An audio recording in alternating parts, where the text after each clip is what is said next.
Hello everyone, welcome to you all. Today Shilpa Sharma, I am going to discuss one of the prominent topic with you, which is what is the different type of entities and businesses to be registered in UAE. Before that, I will just give you a quick brief background, how is the structure in UAE.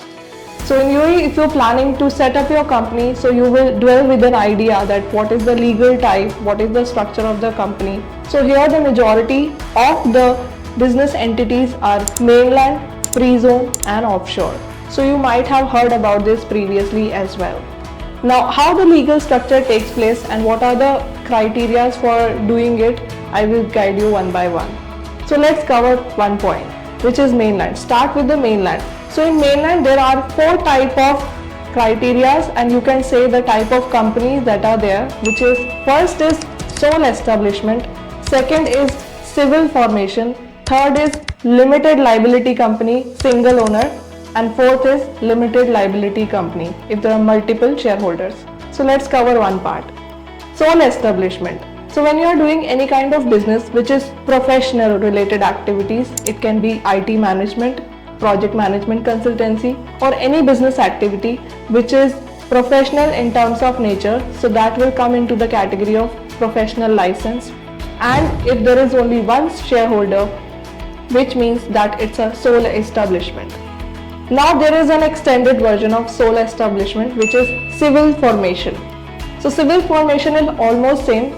This is all, everything is remain same, like a business activity and type of the business model is there, but the only thing is that more than one person you are taking in the company, right? In sole establishment, name itself says one, sole. If there is civil, which means more than one person, but business model will remain same. Professional activities, IT management, project management or service related industry will fall into this category. Now let's move on to third category, which is limited liability, single owner. So limited liability you will consider when you are doing any kind of business which is related with trading, right? So any business which is related with textile trading or building material contracting trading, or any kind of business which requires the commercial license will fall into the category of LLC.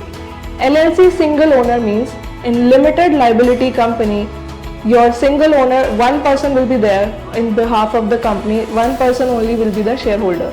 If there are more shareholders, then it will fall into the category of LLC, which is normal, which is without single owner.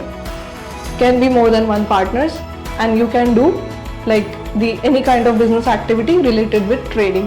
Now what are the basic difference or the majority of the difference between these type of company? You may have this question. So first, when you have a sole establishment company, it is required by the law that you need to take a legal local agent in your license. Local agent means he will not having any shareholding structure in the company, he will not have even a 1% share, but by the law, local agent name will be there in the license. Okay, if you are forming a sole establishment, what is the benefit of that?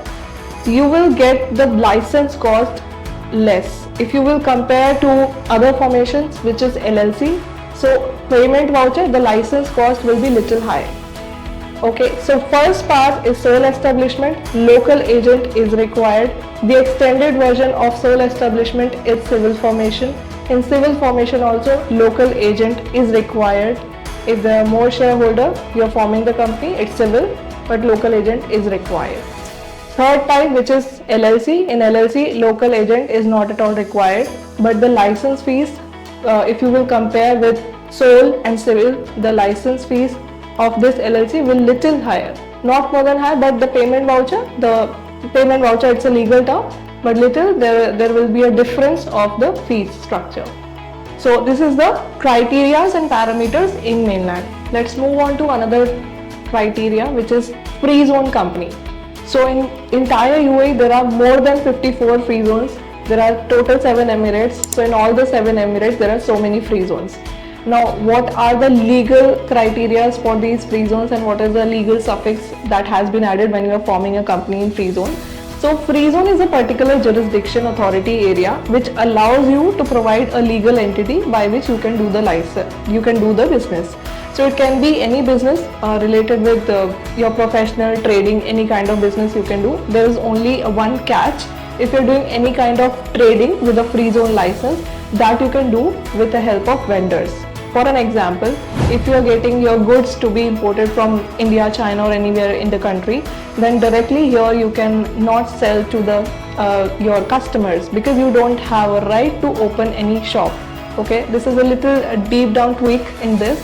You can sell your products with the help of vendors, like whosoever vendors in the market, you can get collaboration with them and you can sell your products. Now, what are the legal jurisdiction things in the free zone authority? So if you're forming a company, this will be suffixed with Limited Liability Company Free Zone, LLC FZ. There are some free zone which do the suffix as FZCO, which means free zone company. So these all structures are same, which means it's a free zone particular area. So if you have a license which says LLC FZ, it's a free zone license. So these are the scope of areas and scope of work that you can do with the help of free zone license. And there is one more thing, with the help of free zone license, you can hire as many as 6 people. This is the threshold to hire under your company if you're giving them visa. Okay, so this is the free zone part. Now, apart from that, there are so many free zones. You might have heard about Jabal Ali, Dagza, Jabza and Miran, Ifza, and there are so many free zones in other Emirates as well, like in Sharjah, Shams, SPC, Ajman also has free zone. So there are so many free zones. Now if you will understand what are the criteria, so it depends on the various parameters. Like what is the business that you are looking to do? What are the approvals required on that? What is the nationality that is falling into the same category? Because high risk categories and high risk nationalities are not permitted in Northern Emirates free zone and they don't get the approvals as well. So it's required first to understand the business model and accordingly need to guide you about which free zone will fall into the same category. For that you can take help of the expert. Now let's move on to third part, which is offshore company. So there are only few, I would say, authorities who provide the offshore organizational structure, which includes RAC ICC, Ajman Free Zone, and there are a couple of free zones as well. Now, what is the criteria of offshore company? If you have a company outside of UAE, anywhere in the world, and you want to have an entity here, you can form in offshore. Now, what is the structure of offshore? Simply, UAE rules and regulation will not be applicable on those companies. Right, so this is the structure of mainland, free zone and your offshore companies. Now let's move on to little technical part inside all these type of formations. So in mainland, if you're forming a company, there are so many business activities which can only be done in mainland, not in free zone. For an example, real estate business. So real estate business, if you're planning to do with the developers and you want to work with them directly, like Emaar, Damac, Danube, then you have to register your entity in mainland, not in free zone. If you're planning to have a restaurant setup, then you need to make it in mainland only. The approvals from mainland authority, not in particular free zone, because then only you will be allowed to open your restaurant anywhere inside UAE.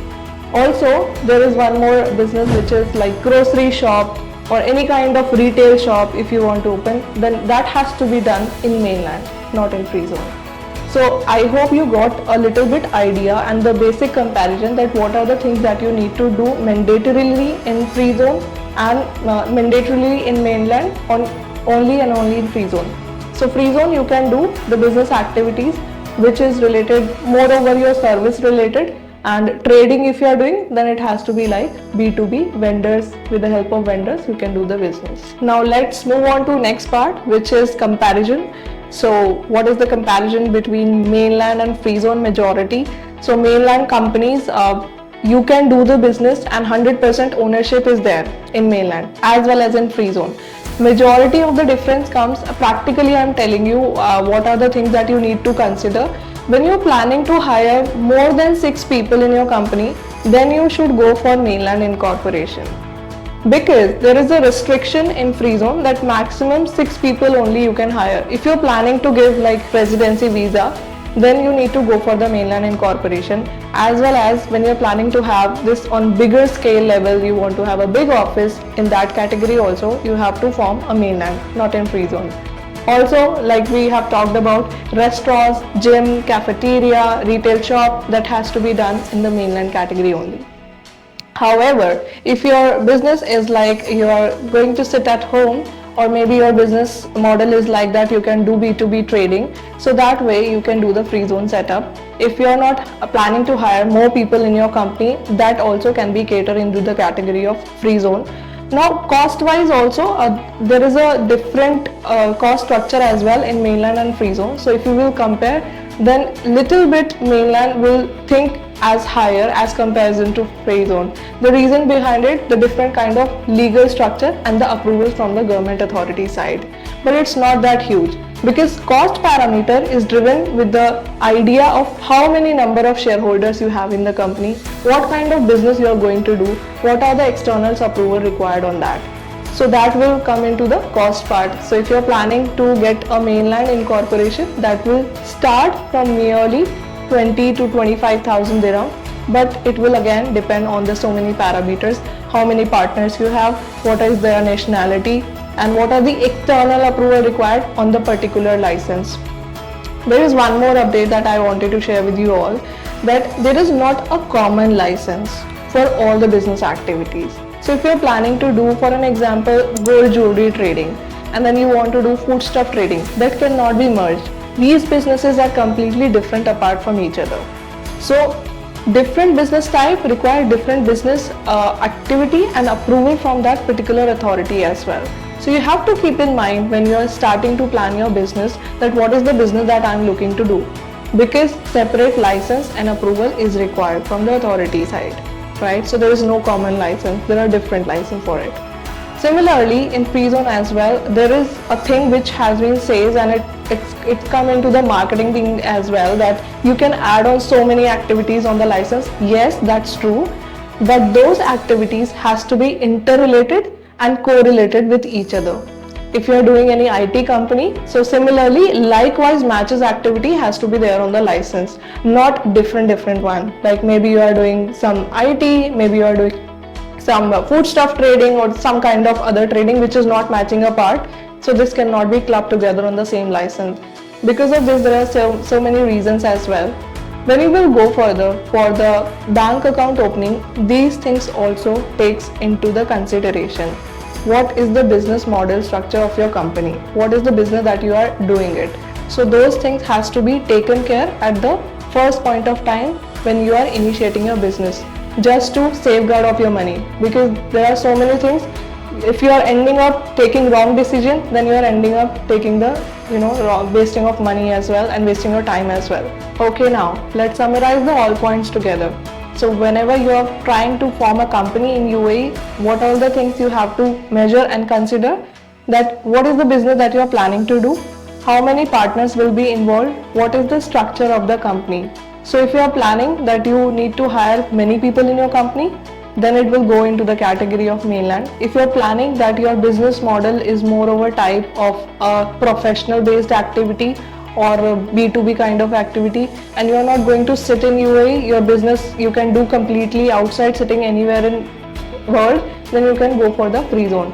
For more details, you can get in touch with the experts, those who all are there to help you out to understand the legality and the nitty-gritty part, because it's really important to understand at first point of time what are the things that you need to do in future, because it will depend and it will correlate your entire process. It's not only about the registration of the process, it's about how you're running the business as well, right? Because later on you need to get the bank account open, you need to nurture your business, as well as you have to take care for all other legality part as well. So to avoid those repercussions in your processing, need to understand the business model carefully and take care of the approvals at the same point of time. So that's all that I wanted to share with you today. Later on we will be coming up with so many informative videos with you all to understand the nitty-gritty part and the legal structure of UAE. Additionally, if you have any queries and questions, so you can comment down us below in the comment box, as well as we have our service website, which is service@dhanguard.com. Also, you can reach out on our website, which is www.dhanguard.com for more details.